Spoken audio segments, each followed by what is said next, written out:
بسم اللہ الرحمن الرحیم۔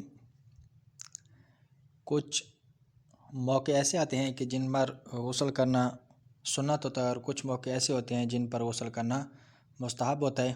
تو ان میں سے سب سے پہلے یاد رکھیں کہ جمعہ کے لیے، عید کے لیے، بقرہ عید کے لیے، عرفہ کے دن اور احرام باندھتے وقت نہانا سنت ہے۔ ان 4-5 جگہوں پر، ان 4-5 دنوں میں، 4-5 موقعوں پر غسل کرنا سنت ہوتا ہے۔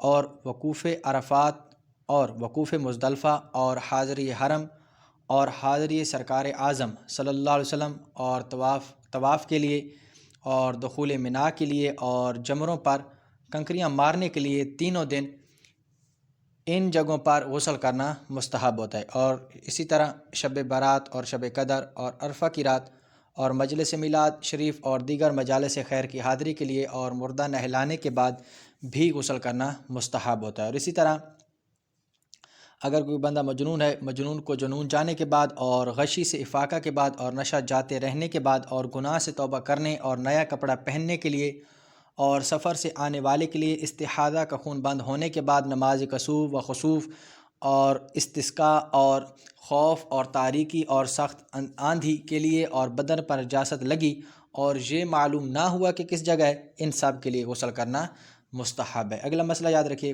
جس پر چند غسل ہوں، سب کی نیت سے ایک غسل کر لیا، سب ادا ہو گئے اور سب کا ثواب ملے گا۔ اگلا مسئلہ، جس پر غسل واجب ہے اسے چاہیے کہ نہانے میں تاخیر نہ کرے۔ حدیث میں ہے، جس گھر میں جنب ہو، جس گھر میں جنبی ہو، اس میں رحمت کے فرشتے نہیں آتے، اور اگر اتنی دیر کر چکا کہ نماز کا آخر وقت آ گیا تو اب فوراً نہانا فرض ہے، اب تاخیر کرے گا گناہ گار ہوگا۔ اور کھانا کھانا یا عورت سے جماع کرنا چاہتا ہے تو وضو کر لے یا ہاتھ منہ دھو لے، کلی کر لے، اور اگر ویسے ہی کھا پی لیا تو گناہ نہیں مگر مکروہ ہے۔ اور محتاجی لاتا ہے اور بے نہائے یا بے وضو کیے جمع کر لیا تو بھی کچھ گناہ نہیں، مگر جس کو احتلام ہوا بے نہائے اس کو عورت کے پاس جانا نہ چاہیے۔ اگلا مسئلہ یاد رکھیے کہ اگر قرآن پاک جزدان میں ہو تو جزدان پر ہاتھ لگانے میں حرج نہیں، یوں ہی رومال وغیرہ کسی ایسے کپڑے سے پکڑنا جو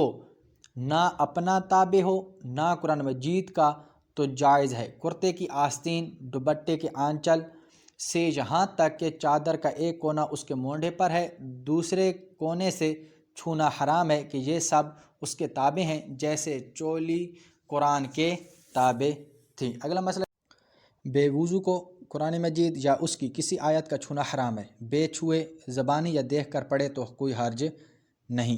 اسی طرح ان سب کو فقہ و تفسیر اور حدیث کی کتابوں کا چھونا مکروہ ہے، اور اگر ان کو کسی کپڑے سے چھوا اگرچہ اس کو پہنے یا اوڑھے ہوئے ہو تو حرج نہیں، مگر موضوع آیت پر ان کتابوں میں بھی ہاتھ رکھنا حرام ہے۔ اگلا مسئلہ، درود شریف اور دعاؤں کے پڑھنے میں انہیں حرج نہیں، مگر بہتر یہ ہے کہ وضو یا کلی کر کے پڑھیں۔ دعا ہے اللہ پاک ہم سب کو عمل کرنے کی توفیق عطا فرمائے۔